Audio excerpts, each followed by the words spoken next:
Yeah, she just texted me on like a Friday and was like, "Hey, do you want to be in Poker Face?" And I was like, "How long can I wait and not seem desperate?" So I didn't wait. I responded immediately. I was like, "Yeah, I wanna. Yeah, sure." And then the next text was the script, and she's like, "This is your character." And I read it, and I was like, "Nobody's ever thought of me for this." And so I said immediately, I was like, "Yes, of course. I have no idea how I'm gonna do this, but yes, definitely want to do it." And then I spoke to Tony, who's I think, the showrunner or head writer, one of those things. I was like, what do you expect? Because we have 6 days till we start shooting. Like, what kind of prep are you expecting? And he was like, I don't expect you to do like an accent. You could talk like yourself. And I was like, okay. And then I called my dialect coach, Liz Himmelstein, and I was like, okay, we have 6 days. Can we at least try and see if we can figure out a Florida panhandle accent? And if it doesn't work, I just won't do it. And then as soon as worked on that, she found me some interviews, sent them to me, and I was like, oh, this would be too exciting to not do. And I think to me, such a integral part of this character, of this guy, is the way he speaks, that I was like, okay, these next 6 days are all going to be spent annoying the fuck out of my wife and just doing this accent and figuring it out. And then Poker Face was kind enough to pay for Liz to be on set with me every day and make sure that the accent was good and that there weren't any holes in it. Because I realized if you're doing a dialect like that, you really have to go all out. You can't go 90%. Because if you're like the little moment where you sound like yourself is the moment that completely makes everything else fall apart. Right. So for the first time, I would like record myself and listen to myself, and I'd be like, okay, here, this sound I didn't commit to it, and it's actually shining a light on everything else. It's bringing too much attention to everything else. So that was the challenge, was just like, how do I do it so that I'm a 100% committed to this way of talking the entire time without any gaps? Yeah, this character you play is named Gator Joe. He's a cop in the Florida Panhandle, as you said. How would you describe the character as you read it on the page, and then what you wanted to kind of bring to it? Well, he's obviously very flamboyant. He's an influencer as well. And he's the guy who's won like the Cop of the Year award for that particular part of America every year, like 5 or 6 in a row. Very flamboyant, loves what he does, is not a bad guy, but loves being an influencer, loves being famous, thinks of himself as a celebrity, and truly dresses in a way that is, it's really over the To show off your huge arms with tattoos. lot of That must have been costuming. part of it. Yeah, a lot of costume. Like, I mean, getting those tattoos on, you just feel different. You look in the mirror and you feel and look like a completely different person. The hair, all of that, the glasses, earrings, all of that stuff really helped me find the guy. And so I think for me it was he's all of these things. He's really over the top. He's absolutely wild. You see him and he looks like a joker. How do I make him a real person? How do I make the audience, this is a spoiler. How do I make the audience feel sad when he dies? How do I make us feel for him? How do we make us understand him? So maybe that became the challenge, which I really love. I love having characters that have like contradictions to them. So you have this guy who's very arrogant, but then also extremely kind of insecure and lovable, hopefully lovable on the inside. So that was then like a very sensitive person who's got this crazy stuff on top of that. So that was for me the challenge then, was like, how do I have him embody these complete opposites at the exact same time? Yeah, I feel like you and Gabby Hoffman are sort of trading hero and villain roles throughout this episode. Yeah, she's so, so, so good because, I watched the episode. I felt really bad for her. Like, Yeah. it's such a fun turn for her to go from like not caring about it to then suddenly being like it becoming very important to her. It's so fun and funny. And the little like beat at the end where there's another contest and she's like her ears perk up again. I think it's so fun and so funny. And I thought that she did an absolutely phenomenal job because the episode lives and dies on her performance. You really have to buy what she's doing and you have to like sort of be on her side. You kind of want her to get away with it, which she kind of does. Um, So I think she also, I mean, also had to like embody these sort of opposites, and that she's a great cop who wants to serve, but also kind of wants to win this award, which is a very selfish, arrogant thing to want. Had you worked with Natasha Lyonne before this, or did you know her from anything? Yeah, I've been friends with Natasha for a long time. Both her and I have had a very small part in a movie called Hello, My Name is Doris. Oh yeah. That Showalter directed, and then after that, he directed The Big Sick. So that's where and I'd been working with Michael before that, but we were both like office mates of Sally Field's character in that movie. Sally Field and Max Greenfield, who are sort of the leads of the movie. So I got to know her then because we were on set a lot, but we're in the background. We didn't have much to do, so we kind of just hung out and we became friends. And then I was in a movie she did with Judy Greer called Addicted to Fresno. So I had a small part in that with her. And we just sort of stayed friends this whole time. And see her fairly often in LA, So yeah, I just really loved her. And I was very excited to work with her on this. Yeah, this just feels like such the perfect vehicle for her. It's been a while since the show was on, and just watching the first few episodes, it's so great to have her back on TV and in this character, and she's just so locked into this person on the show. Yeah, she's so good. And when she like her acting when she catches someone lying is so good. Her eyes do this thing. I kind of want to ask her, like, what are you doing there? Like, what is the Yeah. process behind that? But I also don't want to know. Yeah, she's so good because the show's about murder, but her own like personal buoyancy keeps the whole show afloat. So you keep you know you, she's you're dealing with kind of dark stuff and kind of dark people and dark actions, but then her presence kind of keeps it all fun and light, which is very hard to do. Yeah. So you said this role is not something you ever would have been offered before, something like this. It was not something that you were getting offered early on in your career.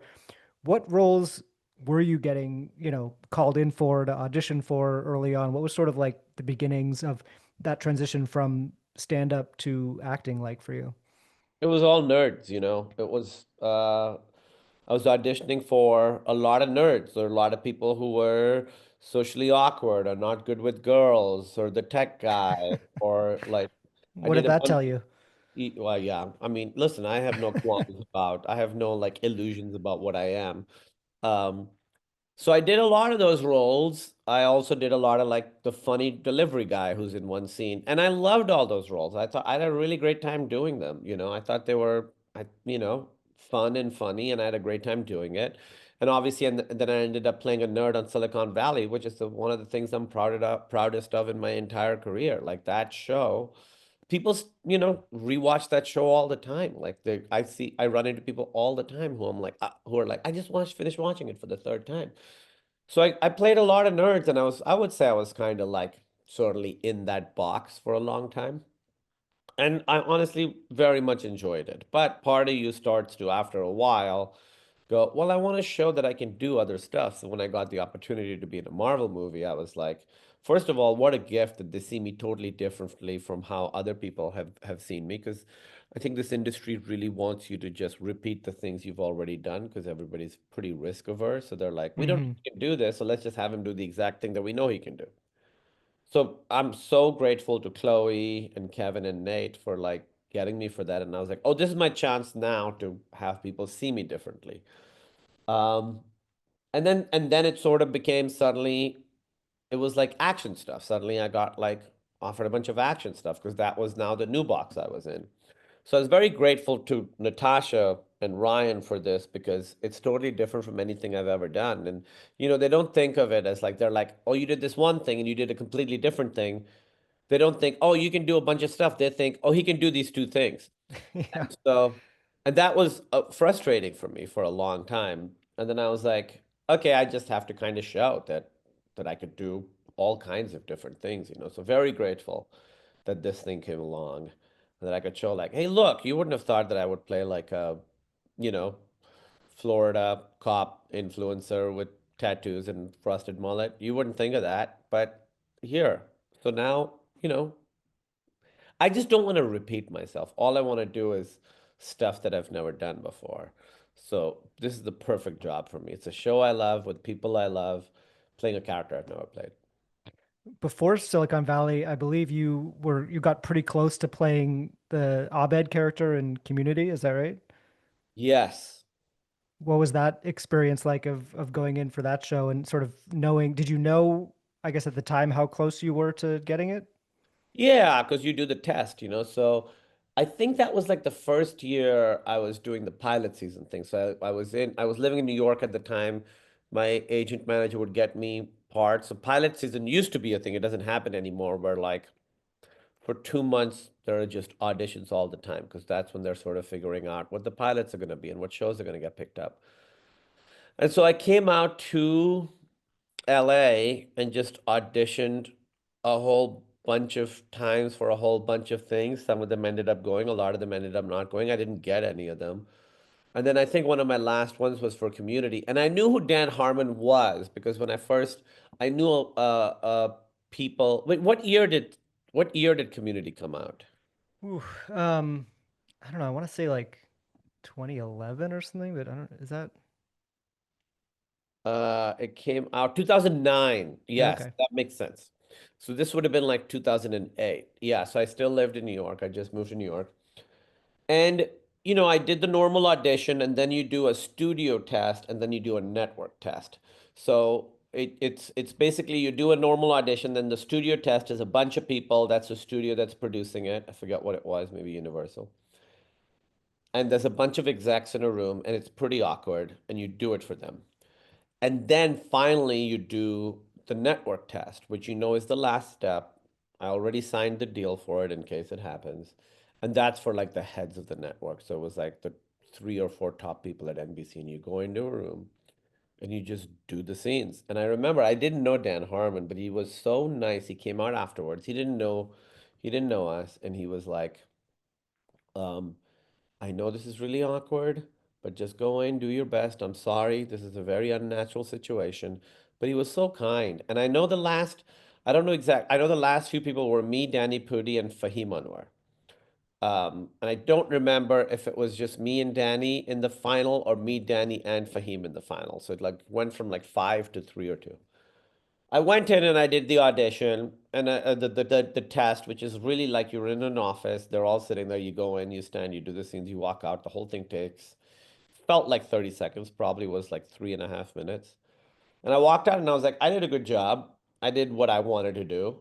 I think I was funny. I think I was this character. And then I didn't get it, and I was obviously very bummed out because the pilot was so good. I love that show. The pilot Yeah, was it's so good. well written. And I'd read so many like pilots at that point, and most of them were just like generic things you've seen 100 times, And then this was like completely fresh, completely new, really, really funny, really emotional, about something. So I was really bummed out when I didn't get it. And then eventually I saw Danny's performance on it, and I was like, oh, Danny's doing a Yeah, completely different thing. he's doing And something very specific. And he's very phenomenal in it. I mean, Yeah, there is no doubt anybody who watches the show says, yep, they found the right guy for that character. They certainly did. Danny's a lovely guy too. I wouldn't say I'm friends with him really. I know him a little bit. He's a lovely guy. And he really, really bit down on that part and did something very special with it, something very memorable with it. So I was bummed out then. As soon as I saw the show, I couldn't be bummed out anymore because I was like, yeah, they got the guy. yeah. And then of course it's one of those things where if you had been on that show, which went on, for several seasons, you probably would not have been able to do Silicon Valley. No, Um, certainly not. And so Silicon then that came Valley along. Yeah, was a few years later. Between that, right at I think it was the end of that same pilot season, I ended up doing a show called Franklin and Bash on TNT right. Yeah, with Breckenmeyer and Mark Paul Gosselaar. And I did that show for 3 seasons. I wouldn't been able to do that. That show was very, very educational for me. And then right after that, Silicon Valley would not have been able to do Silicon Valley, which, is one of the things I'm proudest of in my career to get to be a part of something like that. So, yeah, I mean, no regrets. Everything works out the way I won't say this that things work out the way they're supposed to work out because I don't believe that. I think sometimes you can fuck up and then it yeah, ruins yeah. it. But I do feel in this particular situation, I would not have wanted anything to go differently. Silicon Valley really was this big breakthrough moment for you. What was that like to that was sort of like your first, I mean, Frank, besides Franklin and Bash, this was more of you were a central part of the cast from the beginning and it was a real ensemble. What was that like for you to be in that show and another really smart, well-written show that, you know, had a lot of fans early on, but kind of grew and grew as it went. I was a big fan of Mike Judge. I mean, Beavis and Butthead was one of the things from my childhood that really like Yeah. shook me. I'd never seen anything with that tone. I'd never seen characters who were like losers and also assholes. You know, usually you're like, well, the losers are the good people and the popular people are assholes. Here it's That's like a good way to describe the characters on Silicon Valley as well. a little bit, yeah, yeah, kind of, yeah. Um, and so Mike, I think, was always very good at sort of punching up at institutions. Idiocracy and Office Space are movies that I absolutely loved. Yeah, I got the same. call to like go audition for Mike Judge. I was like, yeah, of course I'll go do this. And I went and I did my audition. And it went great. The audition went great. And then immediately I got a call being like, hey, I auditioned for two parts. I auditioned for Big Head and I auditioned for Ehrlich. And they were Oh. like, they love you. They don't think you write for either of those. And I was like, yeah, of course. They're like, but they're gonna write a part for you. And I was like, Oh. okay, that never, people say that all the time. It never happens. It never happens. And then I got a call, I'd done a pilot in Miami that ended up not going, that I was only going to do the pilot of anyway. I remember landing in LA and having the call that's from like, all your agents and managers were on the phone, like the guy that you spoke to once when you signed. And I'm like, All of a okay, this, sudden cares. this feels like good news because they wanted me to test for it, but I was shooting something else I couldn't test. I got a call and they were like, hey, you got the part. I didn't have to test. Everybody else tested. I didn't have to test because one, they said they'd written the part for me. And two, I had just done a small part on Veep season Hmm. two. So HBO was familiar with me. And, you know, I had like a couple of fun scenes in that episode that I really liked. That came out really funny. I mean, what a show that is, Yeah, unbelievable. Tony Hale and Julia Louis-Dreyfus were the people that I had most of my work with on that, and getting to work with those two. Absolutely lovely human beings and absolutely like wonderful comedic actors. Um, so yeah, I kind of like got to skip a couple steps doing that. And then I was immediately intimidated. I was like, Mike Judge is truly a comedy legend. All the people on that show are so funny. I knew a lot of them from before. And I was like, these people are so, so good. This ensemble is so good. And I was immediately like, oh, I hope I don't fuck this up. And kind of felt like that for the first three seasons of the show. I always think it's funny when a part is written for you, it must be really flattering, but at the same time, are you thinking like, what is it about me that they saw that they wrote into this part? Did it feel like it was they were writing to something about you? Well, I think in the audition that I did, they didn't think I was right for Ehrlich, but I think I played like, if I remember correctly, it's so long ago. And it's again, when you do these auditions, it's like so quick. I improvised a bunch, and I remember playing him like a real dickhead. So I think they were like, oh, let's have him play like a different kind of dickhead. Hmm. So I think it was from that. I did not take it as a personal insult because I wasn't like, oh, they met me and they were like, oh yeah, you could play a dickhead. It was based on the specific stuff that I did in the audition.